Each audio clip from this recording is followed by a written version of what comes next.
Madame, Monsieur, bonsoir. Urgence hydrique au menu de questions d'actu ce soir. La pluie est enfin de retour chez nous, alhamdoulilah, et ces dernières précipitations ont eu un impact positif sur les réserves en eau au Maroc. Selon le comité de pilotage du programme national d'approvisionnement en eau potable et d'irrigation, présidé par le chef du gouvernement, eh bien, ces précipitations sont bénéfiques car elles permettent de stabiliser les réserves des barrages et ainsi éviter une accentuation de la sécheresse des réservoirs d'eau. On notera ainsi que le taux de remplissage des barrages au niveau national atteint 30%, donc en moyenne nationale. Alors que signifie cela concrètement ? Eh bien, réponse dans cette émission. Mais plus globalement, quelle réponse concrète à court et moyen terme face à l'urgence hydrique dans notre pays ? Cette question a justement fait l'objet d'un livre blanc dont je reçois deux des auteurs ce soir. Bonsoir Mohamed Baza. Bonsoir madame. Alors, vous êtes expert en ressources en eau, également consultant indépendant auprès de banques et organisations internationales. Bienvenue sur ce plateau. Merci à vous pour l'invitation. Et l'autre auteur de ce livre blanc, qui est également avec nous ce soir, il s'agit du professeur Hassan Amrani. Bonsoir professeur Amrani. Bonsoir madame. Vous êtes également expert donc en irrigation et consultant indépendant également. Bienvenue à vous également. Merci beaucoup pour l'invitation. Et une joie renouvelée d'inviter notre cher professeur Larbi Zegdouni. Bonsoir professeur Zegdouni. Bonsoir Lalla Khadija. Et bienvenue à vous également. Merci beaucoup. Alors, ma première question vous est destinée. Elle est d'actualité. Il a plu. Alhamdoulilah. Quel impact ? D'abord, j'en parlais dans mon introduction, c'est bien pour les barrages qui se remplissent un peu. Qu'en est-il de l'agriculture ? D'abord, sur le volet barrage, mais aussi pour l'agriculture nationale. Oui, selon évidemment, on ne peut qu'être, content d'avoir enfin reçu les dernières précipitations avec, malgré le retard ou l'absence de pluie durant les mois de septembre-octobre. Toujours est-il qu'on ne peut qu'être satisfait de ce qu'on a reçu. Évidemment, les données officielles l'attestent. Il y a une sensible amélioration au niveau de la retenue des barrages qui ont gagné autour de 6 à 8% de taux de remplissage supplémentaire. Évidemment, là aussi, il faut rester extrêmement vigilant. Pas de forêt précipitée. Nous sommes à peine à 30% de la capacité au niveau global des barrages. Donc, on n'est même pas encore au niveau où on était l'année dernière, à la même saison. L'année d'avant. L'année d'avant. Voilà, okay. C'est ça. Donc on n'a pas encore atteint les niveaux d'avant sécheresse. Oui, évidemment. Là aussi, il faut rester vigilant, il faut rester pragmatique, réaliste. Les sécheresses qu'on a subies ces dernières années ne vont pas être comme ça, effacées avec le peu de pluie qui sont tombées. Ceci étant, évidemment, c'est toujours utile. Et c'est une bonne chose pour l'agriculture ? Absolument. Pour toute l'agriculture, professeur Zegdouni ? Pour l'agriculture pluviale. Parce que pour les cultures dans les périmètres d'irrigation, il va de soi qu'il y a effectivement certains barrages qui enregistrent déjà des taux de remplissage élevés, voire même 100%. Encore faut-il préciser qu'il s'agit surtout de barrages situés dans la partie nord du pays, dont la capacité quand même de retenue n'est pas du même niveau que Bilouidan ou le Massira, qui sont encore très déficitaires. Donc il faut relativiser, évidemment. Pour ce qui est des précipitations, évidemment, au-delà de l'effet bénéfique sur la retenue des barrages, cela ne veut pas dire qu'ils ont, supprimer le déficit. Le déficit est toujours là, mais pour les cultures pluviales, évidemment que c'est bénéfique. Et je peux vous assurer que, selon les informations que j'ai pu glaner par-ci par-là à travers mes contacts à travers le pays, de Oujda jusqu'à Abda, jusqu'à Kalash, Shawiya, Al-Gharb, Saïs, Moyen Atlas, etc. J'ai des amis, un réseau de contacts auprès desquels je m'informe d'une manière factuelle sur le déroulement. Nous sommes bien partis, mais chez la campagne agricole, pour l'installation des cultures d'automne. Les grandes cultures que sont les céréales principalement. Oui. Évidemment, j'ai entendu hier, par exemple, dans certains mass médias, certains soi-disant experts qui déjà commencent à dire... On aura une bonne campagne agricole. La campagne agricole nationale. Ça vous fait sourire, professeur Baza. Est sauvée, et même l'économie nationale. On n'arrive toujours pas à internaliser que la campagne agricole, il ne se joue pas On est 1 mois, 2 mois, 3 mois. On ne peut se prononcer sur le sort de la campagne agricole que vers le mois d'avril. Donc ça, on peut dire, est-ce que c'est bon, c'est mauvais. Mais à ce stade-là, ce qu'on peut dire, c'est qu'on a bien démarré. Et il y a une bonne chose, je crois, qui est très positive, il faut la souligner, et ça reflète une question sur laquelle on va certainement s'attarder tout à l'heure, en rapport avec les changements climatiques. Tous les citoyens et les citoyennes peut-être ont remarqué que les températures sont douces, sont élevées pour la saison. Anormalement douces pour la saison, absolument. Et qu'est-ce que ça veut dire? Ça veut dire qu'avec les pluies récentes, doubler des températures si douces et élevées, ça donne un bon démarrage de la levée des cultures d'automne. Et donc, ça démarre très bien. Et avec les réserves qu'on a accumulées, on a de quoi fonctionner 1 mois et demi. Mais au mois de février, il va falloir à nouveau s'arrêter pour faire le point de situation. Certainement. On fera certainement valeur d'aujourd'hui, au vu des pluies qu'on a reçues, nous avons bien démarré l'installation des cultures de printemps. Et je crois qu'ils seront terminés d'ici la fin du mois encore. D'ici décembre, on dira que, OK, les céréales d'automne sont installées. Mais en tout cas, le contexte s'est amélioré depuis notre dernière émission. Mais ça s'est fait beaucoup dans la douleur. Dans la douleur, bien sûr, pour les éleveurs et pour les agriculteurs. À cause de la trésorerie, des stocks, etc. Oui. Et des prix. Alors, je parlais d'un livre blanc et je vais vous laisser, professeur Baza et professeur Lamrani, nous en dire davantage. Alors, la rédaction de ce livre blanc, dans quel contexte s'est-elle faite déjà, en parlant de données, parce que vous êtes les scientifiques que vous êtes, les données ont changé ou n'ont pas réellement changé avec ces dernières précipitations. Je commencerai par vous, professeur Baza. Merci. Je laisserai le soin à mon collègue Hassan de parler du livre blanc, proprement dit, pour évoquer justement ces précipitations et le changement climatique évoqué par l'Arbi. Mais qu'en est-il de la méthodologie, par exemple, de la rédaction de ce livre blanc, de l'élaboration de ce livre blanc? L'élaboration de ce livre blanc a pris quelque chose comme 2 années et demie, à travers un processus de consultation avancé entre pas seulement les membres du groupe qui sont une trentaine de personnes, 33, 34 personnes, mais aussi avec les partenaires, les responsables et les décideurs du domaine de l'eau, de l'agriculture irriguée, etc.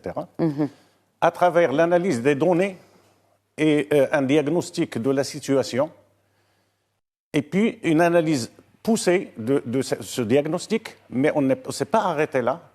On est allé à proposer des solutions aux problèmes qui sont rencontrés par les ressources en eau. Et donc, ce livre blanc ça a été constitué autour de 4 axes principaux. D'abord, les changements climatiques et leur impact sur les ressources en eau.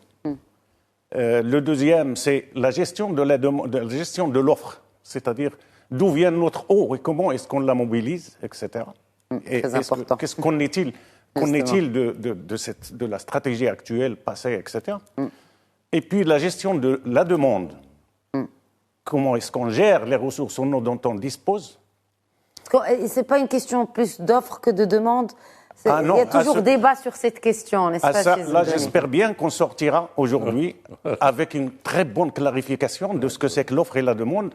Et d'ailleurs, la solution de ce qu'on doit discuter, je pense aujourd'hui, à mon sens, c'est vraiment de comprendre ce que c'est que la gestion de la demande et comment est-ce que l'alignement de la demande avec l'offre. Mais pas le comment contraire. Aligner. Ah non, l'inverse ne peut pas se faire. Mais c'est ce qui se fait jusque-là. Enfin, après, vous me corrigez si je me trompe. Vous êtes spécialiste.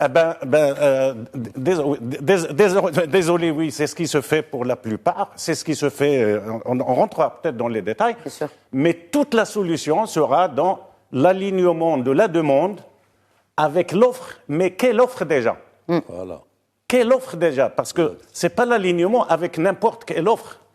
C'est avec les ressources en eau renouvelables moyennes disponibles annuelles. Les ressources en eau moyennes disponibles annuelles. Ce n'est pas ce qui est disponible dans le barrage. Ce n'est pas ce qui est... C'est ce qui est disponible aussi sous terre. Enfin, je ne sais pas, j'aimerais bien comprendre. Alors, on peut aller... C'est cela. Donc, quand on dit qu'est-ce qui est disponible, est-ce que c'est les 30% quand on dit que la moyenne nationale des barrages a atteint 30%, le taux de remplissage a atteint 30%, c'est ça ce que vous dites comme... Non. Alors, je vais vous donner un exemple concret. J'aimerais bien, oui, merci. Mais d'abord expliquer quelque chose.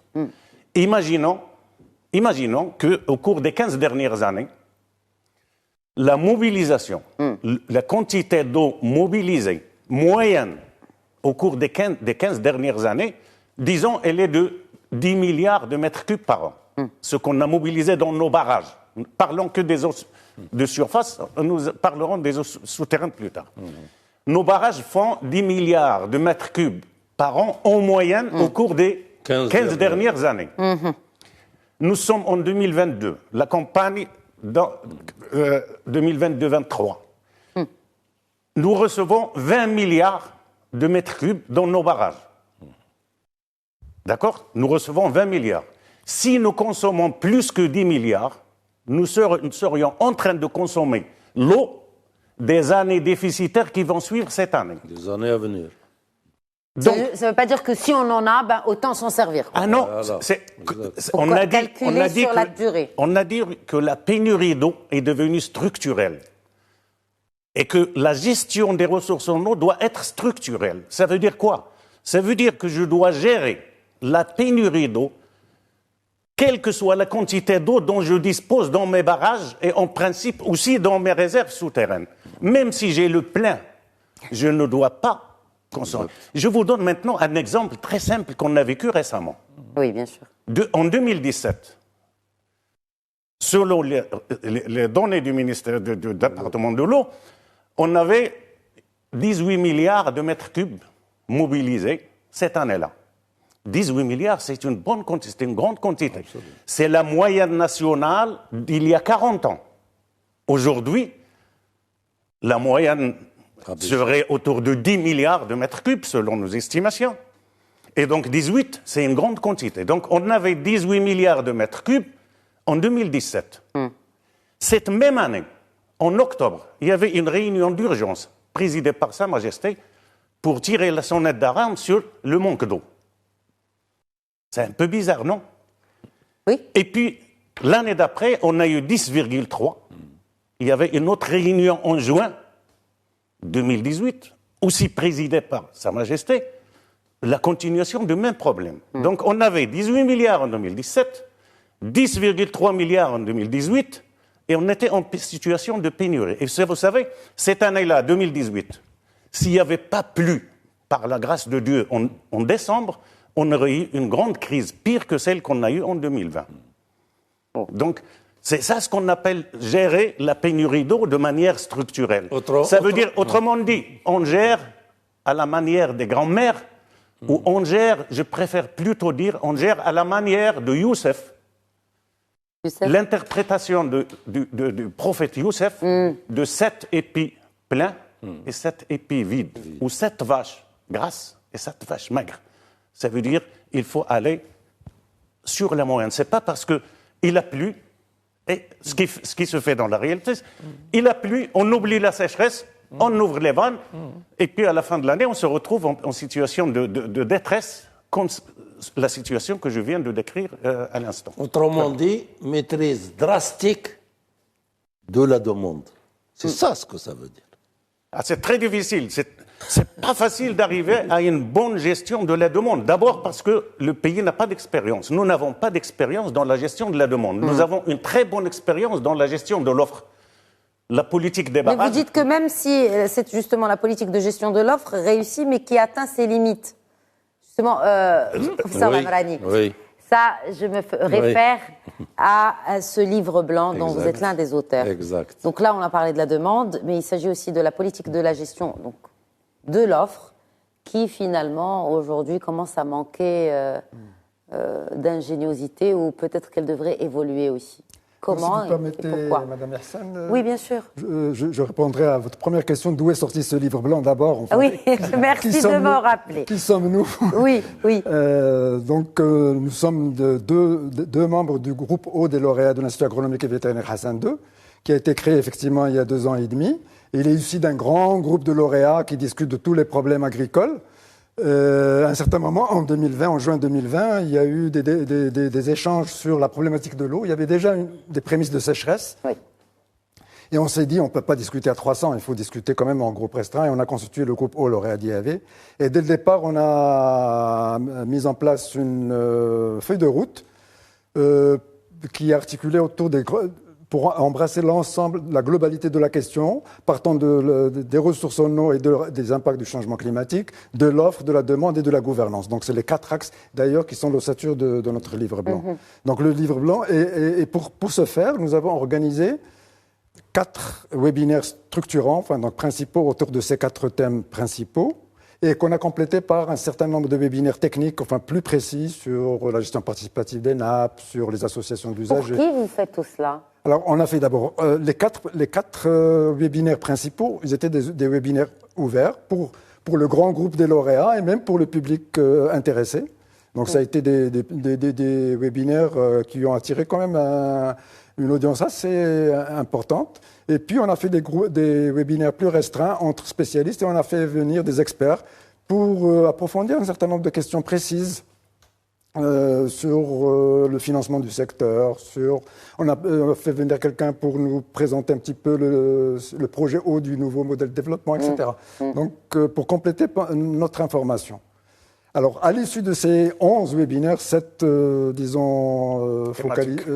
spécifiques et 4 globaux, on s'est dit qu'il quand même il y a pas mal de matière, qu'il faudrait la capitaliser dessus. Il ne faut pas que ça se perde dans des enregistrements vidéo.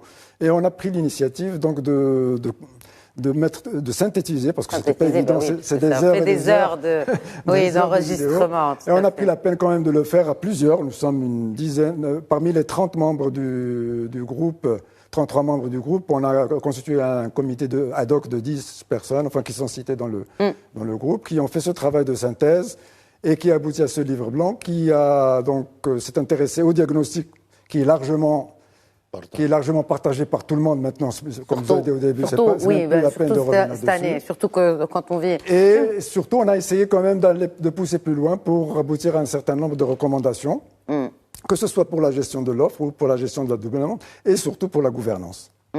Alors, avant que vous ne répondiez à la deuxième question, juste quand je vous ai dit, en fait, pour qui faites...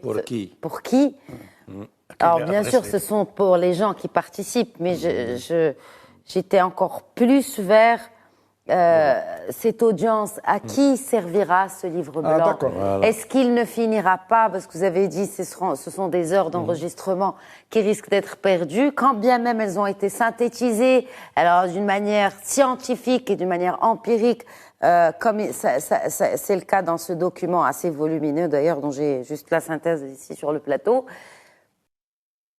Et après? Oui. D'abord, qu'est-ce que c'est un livre blanc? C'est un document qui fait le point sur une problématique donnée, vous connaissez mieux que moi, et qui essaie, son but c'est d'influencer la prise de décision. Donc les politiques publiques. Exactement. Donc c'est un petit peu l'objectif. Et c'est ce qu'on a commencé à faire après la publication du livre blanc. On a commencé à aller taper aux portes des décideurs, des acteurs du secteur, de la société civile, des partenaires financiers du gouvernement. Et on a été, il faut le dire, très bien reçus. Tout le monde nous a félicité pour le travail que nous avons effectué.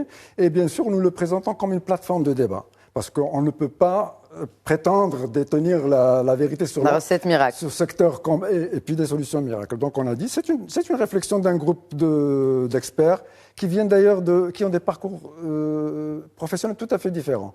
Il y en a qui ont travaillé dans le secteur public toute leur vie, il y en a qui ont fait le secteur privé, il y en a qui ont fait l'enseignement et la recherche, il y en a qui ont fait des organisations internationales. Donc c'était des points de vue complémentaires.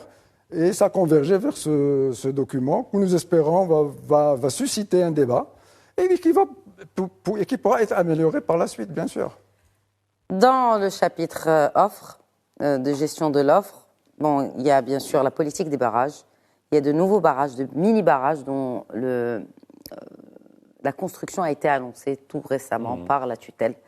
Mais vous dites que ça atteint ses limites. Est-ce qu'aujourd'hui, à cause du changement climatique, vous en connaissez un chapitre, professeur Lamrani, cette gestion de l'offre via les barrages pourrait être revue, voire corrigée? Alors, déjà, on dit d'une manière très claire que la politique des barrages initiée dans les années 60 est pertinente et a atteint ses objectifs parce qu'elle a permis de développer l'infrastructure d'irrigation sur une superficie de 700 000 hectares à peu près. Et elle a permis surtout la sécurisation, dans une certaine mesure, de l'alimentation en eau potable des grandes villes du Maroc. Et en plus de la protection contre les inondations d'un certain nombre de villes. Donc elle a atteint ses objectifs. Oui. Mais on dit aussi, en parallèle, comme quoi elle a atteint ses limites. Et je vais expliquer pourquoi. Il y a 3 raisons à cela. Premièrement, en dehors des bassins du Nord dont a parlé notre ami Larbi tout à l'heure, enfin où il pleut assez, la plupart ou la totalité des bassins du centre et du sud, l'eau n'arrive plus à la mer. D'ailleurs, ça pose un problème environnemental au niveau des embouchures. Vous êtes au courant de Moulouya, Omar Bey, etc. Ouais. Alors, si l'eau n'arrive pas à la mer, ça veut dire qu'il n'y a plus rien à gagner. Si on mobilise l'eau en amont, c'est probablement au détriment d'un usage en aval, que ce soit pour une recharge de nappe, ou un usage eau potable, ou un usage agricole. Donc, ce qu'on appelle des bassins clos. Il y a toujours quelques pertes à la mer. Mais ces pertes à la mer sont très difficilement mobilisables, que ce soit techniquement ou économiquement, parce qu'elles arrivent d'une manière brutale et dans un laps de temps très, très, très court. Et il faut avoir des capacités de stockage énormes pour pouvoir les stocker. Et il faut que ces capacités soient vides au moment où les grandes crues arrivent. C'est impossible, c'est pas faisable. Donc, arriver à des taux de mobilisation de 90%, c'est déjà un maximum. Les 10% qui se perdent dans la mer, enfin, je dis un chiffre comme ça, peut-être les responsables du secteur dont des chiffres plus précis, ne sont pas économiquement et techniquement récupérables. Donc, c'est une première raison pourquoi la politique des barrages atteint ses limites. La deuxième raison, c'est ce qu'on a discuté tout à l'heure, c'est l'impact du changement climatique. La ressource a diminué. Et déjà, on arrive difficilement à remplir les capacités de stockage que nous avons. Alors, qu'est-ce qui sera des futurs barrages? Donc, les futurs barrages, on parle déjà qu'il y a 20 grands barrages dont les travaux se poursuivent. On parle d'une enveloppe de 31 milliards de dirhams, avec une capacité de stockage de 6 milliards et demi de mètres cubes. Et ça, vous parlez juste jusqu'à 2027. Oui, dans le cadre, merci de le préciser, professeur Bazar, 2020-2027. Dans le programme de l'horizon 2050, c'est 50 grands barrages et 1000 barrages collinaires. Pour une enveloppe budgétaire encore plus grande. Oui. Il y a une troisième raison, c'est que les sites les plus favorables du Maroc sont déjà équipés de barrages. Oui. Et maintenant, on mais est-ce qu'ils sont toujours fonctionnels Non, mais il y a la question de l'envasement, qui coûte tellement cher qu'on préfère construire de nouveaux barrages que de garder un barrage. Non, on l'a dit d'une manière très claire dans le dossier. Dans notre document, les barrages qui remplacent les barrages envasés sont justifiés. Enfin, on ne dit pas, nous, on est contre la politique des barrages. On dit qu'il faut qu'elle soit optimisée. Comment ? Il faut justement qu'il y ait de la ressource à mobiliser. Enfin, si c'est il faut de l'eau pour les remplir. Oui. Parce qu'actuellement, quand on nous annonce la construction d'un barrage, on nous dit qu'il va avoir une capacité de stockage de 500 millions de mètres cubes. Une capacité de stockage ne veut rien dire. Si l'eau n'arrive pas, il faut qu'ils nous disent quel est le volume garanti que va fournir ce barrage. Oui, mais vous êtes un scientifique. On sait très bien qu'ils ne peuvent pas avoir cette garantie. Si, avec des simulations. Pour un barrage, il faut avoir ça. Et il faut avoir une justification, l'étude de faisabilité, une justification sociale, environnementale et économique. On peut très bien avoir, c'est juste pour terminer, oui, bien sûr, professeur enchaîner sur ce qu'a dit Hassan. Économiquement parlant, on peut avoir un barrage dont l'eau coûte plus cher que le dessalement de mer. Mais est-ce que c'est la même capacité? Est-ce que c'est les mêmes volumes? Parlons-nous des mêmes volumes? Peu importe des volumes. Un barrage, c'est une structure qui coûte des fonds, c'est une structure qui impacte l'environnement, c'est une structure qui doit avoir une étude de faisabilité environnementale, économique et sociale qui justifie le projet, qui justifie l'investissement. S'il y a une bonne justification, on est pour ça. Mais autrement, juste construire des barrages sans qu'il y ait ces bonnes justifications et qui doivent en fait être publiques. Ces justifications doivent être public parce que c'est ce que dit la loi. C'est pas... Pour aller dans le même sens, nous considérons que les cadres de notre administration et de leur bureau d'études, ils maîtrisent parfaitement les outils d'analyse technique, économique, sociale, environnementale pour savoir quels sont les barrages les plus pertinents et les plus intéressants. Qui se justifient. Ce qu'on dit, c'est donc les responsables devraient leur faire confiance et ne pas céder à certaines pressions locales, des intérêts locaux, qui poussent parfois pour faire du barrage. Parce que, effectivement, localement, un barrage peut avoir un intérêt pour les gens qui sont juste à côté.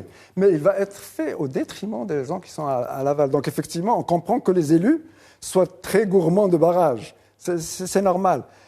Et alors, pour éviter cela, nous pensons que le mieux, c'est que cette question des décisions de barrage, il faut que ça soit fait en concertation avec les usagers concernés. Et il y a un cadre, dans la nouvelle loi sur l'eau 3615, il y a un cadre très adéquat pour cela, qui est le conseil de bassin hydraulique, où tous les intervenants du bassin se rencontrent. Donc les gens qui seront impactés positivement et les gens qui sont impactés négativement se retrouvent dans le même forum.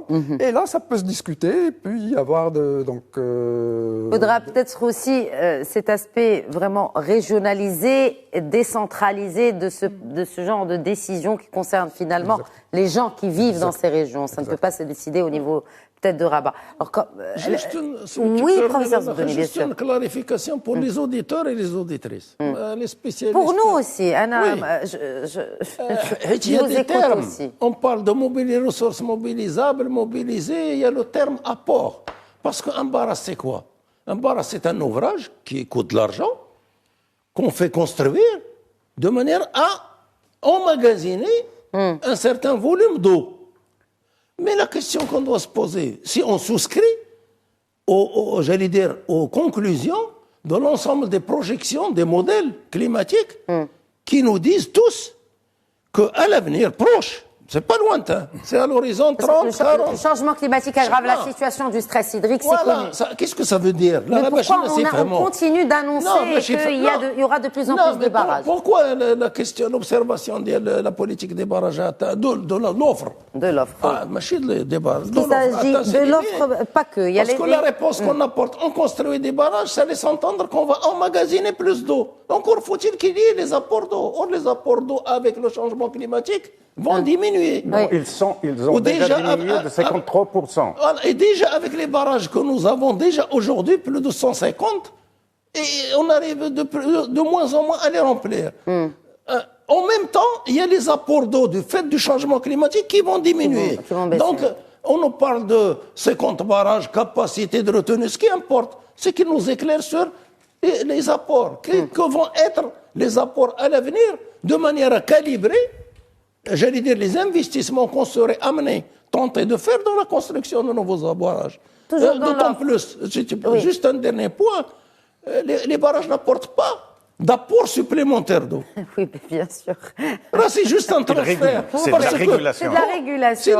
Quand vous construisez un barrage, un site, automatiquement vous privez les zones qui étaient à l'aval, qui étaient alimentées peut-être par le ruissellement, la recharge de la nappe phréatique, qui sont mieux placés que moi pour parler de ces questions. Donc, c'est des vases communicantes. Si vous construisez un barrage dans un site donné pour desservir telle zone, vous allez priver automatiquement les zones qui étaient desservies par les eaux qui ruisselaient, etc.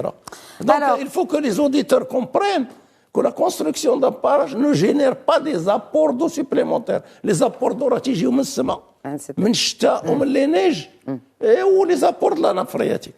Alors, interconnexion et transfert entre bassins, professeur Zidoni. Parce que vous avez évoqué la question des barrages collinaires qui est revenue un petit peu à la mode parce qu'il y a déjà eu une vague de barrages collinaires qui ont été construits dans les années 80, 90, etc.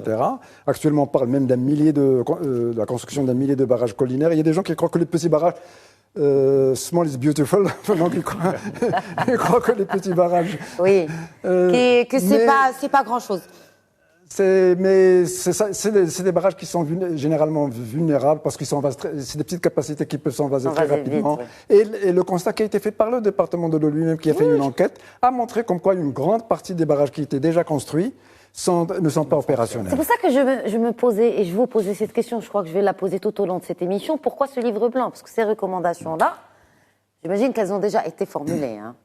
Que les sonnettes d'alarme ont déjà été retenties plusieurs fois par des experts tels que vous et par des institutions internationales qui se sont penchées sur la question de l'eau, mais on s'obstine à garder ce cap sur... Moi, j'aimerais, parce qu'il nous reste la moitié du temps de l'émission, les interconnexions assises. Oui. Non, c'est une question qui m'intéresse tout particulièrement, parce que là, on se dirige vers cela, corrigez-moi si je me trompe, sur l'interconnexion et les transferts entre les bassins. Il y a aussi les transferts entre les barrages aujourd'hui. Ben oui, entre barrages, entre bassins, automatiquement, ça se fait entre barrages. Donc il faut bien expliquer. Entre bassins par barrage interposé, si on peut l'exprimer comme ça. Alors quelles sont vos recommandations dans ce sens? Est-ce que si on arrive à mettre chaque région, des 12 régions du royaume, à atteindre l'autonomie en termes d'eau, elle n'aura pas à aller chercher de l'eau ailleurs. Et quid alors des investissements lourds qui sont dédiés, parce que ça coûte cher. Hein, encore faut-il qu'il y ait suffisamment d'eau pour couvrir tout le monde. C'est ça. Parce que c'est important. C'est pas une solution. Les transferts d'eau entre bassins, c'est institué par la loi, ça se trouve parce qu'il y a la solidarité qui existe. Et puis le programme des transferts prévus dans le programme national de l'eau, il y a 3 grands transferts qui sont prévus, du Tangérois et le Côtier, et puis, vers la Moulouya, et puis du Sebou vers Bourg-et-Greg, et puis plus tard.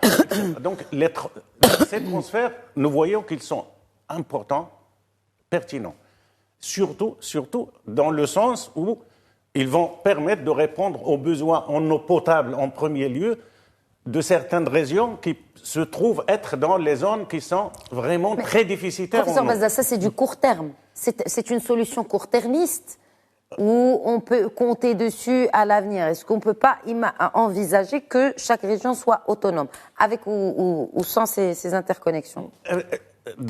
D'abord, il permet une plus grande flexibilité. Flexibilité dans la répartition des ressources partout où ils se trouvent. Et puis, ça facilite la gestion et ça permet à certaines régions de ne pas souffrir de manque d'eau tant qu'il y a de l'eau qui existe dans le pays. Donc, c'est des solutions qui sont très importantes. Maintenant, ça ne veut pas dire qu'il n'y aura pas de problème, parce que ces transferts vont pouvoir répartir plus ou moins les ressources en eau dont disposent les barrages soi-disant excédentaires ou les barrages qui sont à l'amont, parce que de toute façon, c'est des transferts un peu qui se font. Quoique des fois, il y a des relevages. Les transferts avec relevage sont coûteux. Mais il y a des transferts, il y a des relevages qui se font. Donc, c'est une solution beaucoup plus intermédiaire que solution un peu pour régler le problème de la pénurie d'eau. Non, la pénurie d'eau, elle est là, et on doit toujours gérer ce dont on dispose, comme j'ai dit tout à l'heure. Il y a le dessalement de l'eau de mer aussi, et la purification des eaux utilisées. Oui, c'est 2 autres options pour augmenter l'offre. Oui, pour augmenter l'offre. 2 autres options, mais à des conditions. Il ne faut pas trop compter dessus en termes de quantité pour remplacer les eaux conventionnelles. Jamais ces 2 technologies, ou ces 2 méthodes, ou ces 2 projets ne vont permettre de retrouver les eaux dont on disposait et qui ont été réduites par le changement climatique. Le réchauffement climatique. Mais elles permettent... On parle d'1 milliard de mètres cubes mobilisés d'ici à 2050. C'est quoi sur 10 milliards, enfin. Donc, c'est la demande... En fait, à l'horizon 2050. Excusez-moi. Non, 1 milliard, effectivement, par rapport à la demande globale prévue en 2050, c'est rien du tout, c'est un 20e, 5%, parce que la demande globale en 2050 est estimée à 20 milliards. Oui, mais en fait, pour l'eau potable, c'est quand même important. Pour l'eau potable des villes côtières, bien sûr, parce qu'il ne s'agit pas de transférer l'eau. Transférer, parce que ça va coûter encore. Pour l'alimentation en eau potable des villes côtières, nous pensons, enfin nous l'avons dit d'une manière très claire, que le dessalement est une solution pertinente. Elle a été posée sur la table déjà lors du débat national sur l'eau qui a été organisé en 2006. Moi, j'avais participé. Mais on a pris du retard dans sa mise en application. Enfin, c'est pas grave, parce que c'est pas simple. C'est pas simple le dessalement parce que c'est un montage institutionnel, financier qu'il faut préparer. Ouais. Et même la loi, ça n'existait même pas dans l'ancienne loi sur l'eau. Ça a été donc le cadre juridique a été clarifié dans la nouvelle loi. Donc bon, le retard a ses raisons. C'est une bonne chose pour l'alimentation en eau potable, mais c'est pas la panacée parce que malgré la baisse des coûts du dessalement, parce qu'il y a eu des progrès technologiques assez importants, ça reste quand même élevé. Le coût global, tout compris investissement et exploitation, c'est dans l'ordre de 10 dirhams, mais il y a quand même 4 dirhams d'énergie qui doit la payer. C'est ça la question. Enfin, la question qui va se poser pour les opérateurs, c'est quelle est la part du contribuable à travers le budget de l'État et quelle est la part de l'usager à travers les tarifs. Ce serait bien qu'ils rattrapent tous et ça, c'est valable. Enfin, qu'ils rattrapent pas, mais bon, pour les investisseurs justement et notamment agricoles, ils ont quand même payé l'eau à pas cher du tout pendant. Alors pour l'agriculture, ce que nous disons, pardon, excusez-moi. Je parle de l'agriculture. Alors justement. pour l'agriculture, nous disons que le dessalement, il faut le prendre avec des pincettes. Parce que c'est une solution qui peut être valable dans certaines niches très particulières, comme ce qui a été fait dans le Ch'touka. Parce que c'est des gens qui font des fruits rouges exportables, qui valorisent l'eau à 50, 60 dirhams par mètre cube, donc ils payent. Encore faut-il qu'ils payent le coût complet de l'eau. C'est ça les fameuses subventions. Donc là, à la limite, on peut admettre la subvention pour l'alimentation non potable des populations, mais pour les gens qui font de l'exploitation, nous estimons comme quoi ils devraient payer. Il ne faut pas assumer le coût. Il faut assumer le coût. Ils ne peuvent pas, enfin. Ils peuvent moyennant certaines conditions. Certaines s'abstenir de produire. Pas toutes les cultures. Pas toutes les cultures. Moi, je peux vous dire, j'ai supervisé l'étude de faisabilité de Ch'touka. J'étais à la FAO et c'est la FAO qui a fait l'étude. C'était si les cultures pratiquées continuent à être exportées au prix d'exportation, elle est rentable. Oui. Mais si c'était à l'époque au prix du marché local, ça n'allait pas être rentable. Juste pour vous dire un peu l'idée déjà de... Professeur Zegdouni, bien sûr, depuis tout à l'heure, je vais vous donner la parole, mais puis on a été pris. Transfert. Oh, ils sont plus spécialistes que moi sur ces questions. Moi, j'essaye de soulever des questions. Moi, je poserai la question. Transfert d'eau entre bassins hydrauliques vers un autre, pourquoi faire? Si on a un problème d'eau potable, la demande, absolument. Oui. Est-ce que c'est pour l'eau potable? La question ne se pose même pas. La question ne se pose même pas. C'est tout. S'il s'agit de l'eau potable, même il y a la force de la loi qui donne priorité absolue de garantir pendant 2 années l'eau potable à tous les Marocains. Si on me dit d'abord, on veut transférer l'eau. Dans le sens, que veut-on dire par eau potable? Oui, bien sûr. D'abord, mon idée. Le transfert. Si on me dit on transfère le bassin hydraulique de Sbo, le Doukala ou une autre zone pour faire l'agriculture irriguée, moi je me pose une question. Je peux répondre. J'ai un gap entre la superficie dominée par barrage Louada et la superficie aménagée pour l'usage pour l'irrigation. Il y a. Moi, si je me souviens bien, ils sont mieux informés que moi sur ces questions. À l'époque, on avait prévu les cannes à sucre 100 000 hectares. Combien on a fait? Quel est le différentiel? Le gap à rattraper en termes d'aménagement hydro-agricole pour exploiter le réservoir des barrages Louhda. Pourquoi moi je vais transférer l'eau, Mensbo, qui va me coûter des investissements lourds et beaucoup d'argent pour produire des choses que je peux produire au pied du barrage Louhda. Et donc, il y a la question qui se pose, faut-il transférer les activités ou transférer l'eau? Voilà les questions, le calcul économique, c'est ça.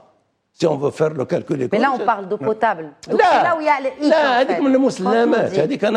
je ne me pose pas cette question. Moi, quand j'interviens sur cet aspect, qu'on nous clarifie le transfert pour quel usage? Pour couvrir quel besoin? D'accord. S'il s'agit d'un transfert pour l'eau potable, on peut se poser la question de la compétitivité du coût par rapport au dessalement de l'eau. Oui, mais naturellement. Ben oui. Bah oui. Mais bon, après, c'est l'État qui prend en charge la construction de ces... C'est le contribuable qui prend en charge. Merci de le préciser, professeur. Ah ben, écoutez, Oui, oui, oui. le dessalement de l'eau de Stuka, c'est le contribuable qui le finance. Je suis désolé. Pour quelle catégorie d'agriculteurs?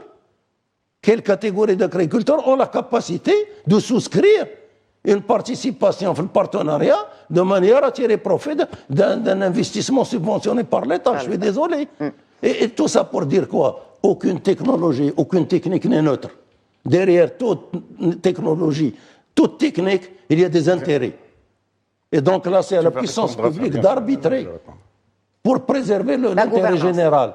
Si on continue comme ça à dire, y compris dans le rapport, le dessalement de l'eau pour l'irrigation se justifie s'il s'agit de cultures à haute valeur ajoutée. Et il ajoute, il faut que le bénéficiaire participe dans l'investissement. Mais je suis désolé, c'est une politique de classe, clairement dite. Est-ce que c'est le choix? C'est pour ça que, justement, les auteurs de ce rapport appellent à plus de gouvernance. Absolument. Est-ce que c'est le choix? Il faut l'assumer. Il faut déjà qu'on précise exactement ce que vous voulez dire par gouvernance. Vous voulez rebondir peut-être sur le point... Très rapidement. Le transfert. Oui, professeur Amalani. Sur le transfert, quand on parle d'AEP, en fait, il y a au niveau de l'alimentation, à partir des barrages, il y a une interaction totale entre l'eau potable et l'irrigation. Si on arrive à soulager l'eau potable, par un transfert, l'eau des barrages pourra être réallouée au périmètre des Doukala, Tadla, parce que l'alimentation en eau potable exerce une contrainte très sérieuse dans la gestion des barrages. Il faut avoir un stock sécuritaire, disons, dans les barrages. Oui, c'est des choses. Donc, et dans les années sèches, c'est les agriculteurs des grands périmètres irrigués qui souffrent le plus. Parce que la priorité est donnée à l'alimentation en eau potable et ils ne sont pas compensés pour cela. Et en plus de cela, bien sûr, sans compter les vols qui se font au cours de route entre le barrage et les périmètres. Oui, vous le laissez finir. Donc ça, c'est le premier point concernant les transferts. Et les transferts du Sebou vers les autres bassins, bon, en plus de la flexibilité de gestion, quand ils font les simulations, en fait, moi, je n'ai pas les dossiers, enfin les études sont en cours, donc on ne connaît pas. En principe, ils ne transfèrent que ce qui est excédentaire par rapport aux besoins du bassin donneur. Alors, agriculture et eau potable. Agriculture dont le RARB, déjà, en principe, aura fait le plein. Non, le RARB n'a pas fait le plein tant que l'aménagement hydro-agricole du barrage n'a pas été bouclé. Ah, c'est l'ARB, excuse-moi. Le transfert de la tranche d'urgence qu'ils viennent de lancer, ils l'ont lancé à partir du barrage de Garde, qui est le barrage le plus en aval. Et donc, en fait, c'est l'eau qui partirait à la mer, qui serait transférée. Donc, il faut quand même mettre les choses dans leur contexte. Alors, j'aimerais bien qu'on finisse, parce qu'il nous reste un peu moins de 10 minutes, on vient de m'informer, du temps de cette émission, qu'on finisse avec les recommandations. Les recommandations, messieurs, sur la base de donc, toutes ces discussions que vous avez menées, les recherches qui ont abouti aux recommandations que vous avez synthétisées dans ce livre blanc. J'aimerais bien qu'on commence, peut-être par vous, professeur Baza, des recommandations sur chacun des axes. On va retenir peut-être d'abord, on a compris qu'il y avait un problème de demande et d'offre, peut-être des recommandations sur la gestion de la demande. Alors, au niveau du livre blanc, nous avons, même au niveau du titre lui-même, indiqué pour une gestion durable de la sécurité hydrique du pays.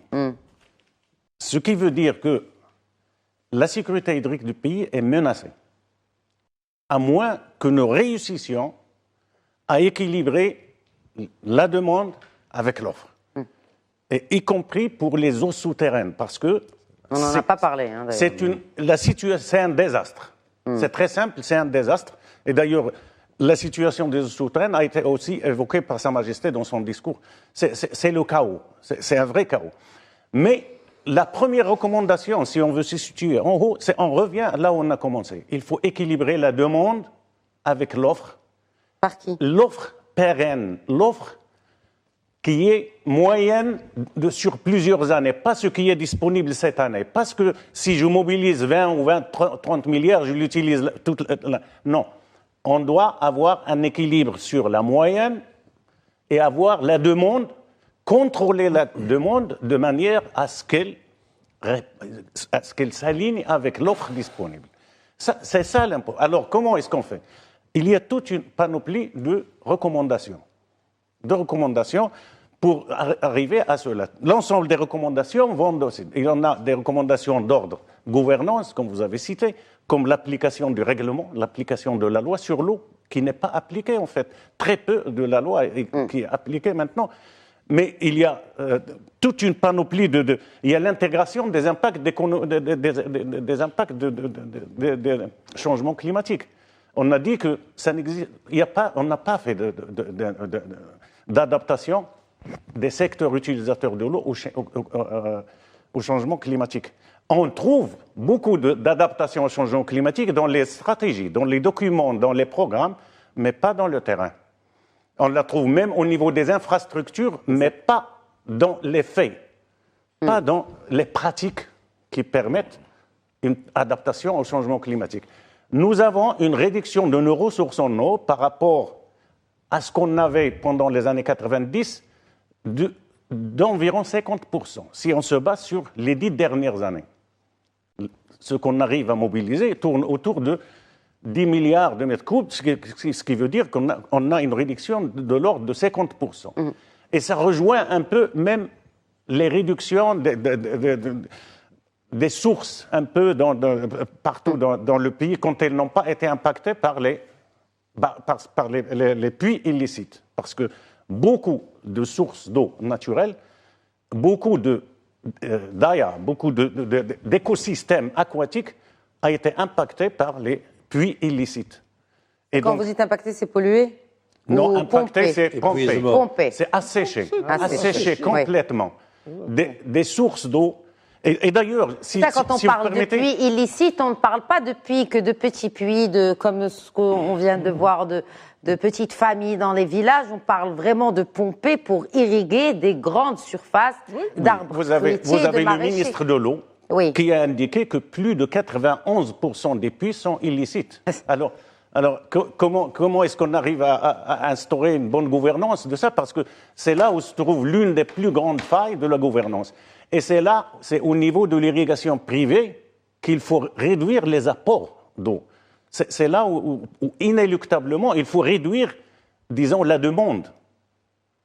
Parce que, vous savez, madame, aujourd'hui, nous avons, selon les chiffres officiels, quelques 2 millions de mètres cubes d'hectares qui sont équipés pour l'irrigation et qui ont été irrigués à un moment ou à un autre. Eh bien, sachez que nous n'avons pas de quoi irriguer la moitié de ça.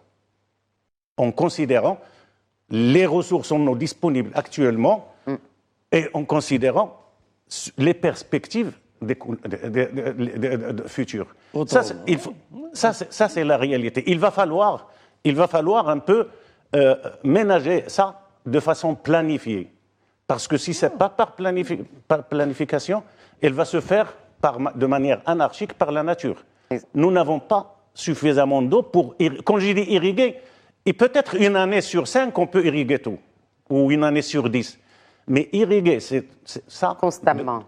Alors, là aussi, le domaine irrigué, il y a une certaine flexibilité. La flexibilité se trouve entre les cultures pérennes et les cultures annuelles. Quand il n'y a pas d'eau, on ne fait pas les cultures annuelles, mais dans la mesure du possible, on continue à arroser ne serait-ce que quelques irrigations de points pour les cultures pérennes, à savoir l'arboriculture. Selon nos estimations, il y aurait même besoin de réduire la demande au niveau des cultures pérennes. Et donc, il y a beaucoup à faire et il y a beaucoup de recommandations. On peut en citer quelques-unes, mais les recommandations sont toutes dans le livre blanc. Dans le livre blanc qui est consultable aussi, n'est-ce pas? Oui, il est sur Internet. Il est sur Internet. Alors, un dernier mot. Oui, professeur Lamrani, et puis je vous donnerai la parole à professeur Zougoudoni pour clore ce débat. Oui, professeur Lamrani. Comment mon ami Beza a parlé de la réduction de la demande, ça veut dire la réduction des prélèvements d'eau pour équilibrer la demande avec l'offre disponible. Comment le faire? Est-ce qu'il faut, comme on le fait on a tendance à le faire actuellement, commencer à contrôler les cultures, ou bien il faut contrôler l'eau? Nous estimons dans le livre blanc que ça ne sert à rien de contrôler. D'abord, c'est impossible, c'est irréalisable de contrôler les cultures, interdire ou obliger les agriculteurs à faire telle ou telle culture. Ou à ne pas faire telle culture. Ou ne pas faire telle culture. La solution la plus pertinente, c'est contrôler la source d'eau au niveau en appliquant la loi sur les prélèvements avec les autorisations requises, etc. C'est pas facile. C'est pas facile parce qu'on est très en retard. Et d'ailleurs, c'est pas un problème spécifique au Maroc. Beaucoup de pays ont connu des problèmes de surexploitation des nappes souterraines, mais ils ont pris. Beaucoup de pays ont commencé à prendre le taureau par le corps, ne serait-ce que l'Espagne en face. Et c'est ce qu'il faut faire. Exact. Professeur Zegdouni. Là aussi, je ne trouve pas mieux pour faire un commentaire sur le débat, parce que si vous voulez, ce travail, il est d'une grande utilité. C'est un document de débat excellent, dans la mesure où il ne laisse pas le lecteur indifférent. Si on n'est pas d'accord, on ne peut être que provoqué. Et donc, pour moi, c'est bon de provoquer le débat. Et j'espère que l'initiative que vous avez prise aujourd'hui, Midi 1 TV, moi j'aurais aimé, et je le souhaite encore, à ce que les départements concernés, ministériels, ils ont accueilli avec beaucoup de positivisme. Non, c'est pas ça. C'est un document. C'est un document objet. Si vous permettez une minute. Vraiment. Si vous permettez. Alors, on le laisse peut-être finir. Non, en quelques mots. Sa Majesté a clairement précisé les choses. Il en résulte que les stratégies sectorielles doivent être constamment mises à jour en fonction de la pression exercée sur les ressources en eau, ainsi que sur leur évolution future. Autrement dit, c'est aligné. L'eau, c'est un facteur transversal. On ne peut pas débattre l'eau si on ne débat pas du modèle de développement agricole et du pays dans son ensemble. أنا شخصيا تربت عندي القناعة la conviction qu'il est temps de s'interroger sur le modèle de production agricole au Maghreb. Il est temps. Vous avez posé cette question bien avant qu'il y ait urgence hydrique. Parce que c'est le plus grand consommateur d'eau. Ils l'ont dit. Sa Majesté le dit. Il faut agir sur la demande. Et la demande, il faut attaquer d'abord le premier secteur qui utilise le plus d'eau. C'est l'agriculture. Je suis désolé. Il faut s'interroger sur quelle est l'agriculture et quel modèle de consommation pour les Marocains. C'est sûr qu'une heure ne nous suffirait pas pour couvrir tous ces éléments qui sont liés à cet élément vital et central, fondamental qu'est l'eau. En tout cas, merci beaucoup, Larbi Zegdouni. Merci, professeur Mohamed Beza et professeur Hassan Lamrani. Merci beaucoup d'avoir enrichi ce débat ce soir. Merci à vous. Merci, le plaisir et pour cette belle contribution qu'est le livre blanc que je garderai bien sûr avec moi. Merci beaucoup. Merci messieurs. Merci à vous pour votre fidélité à notre émission. Je vous souhaite à toutes et à tous une excellente suite des programmes.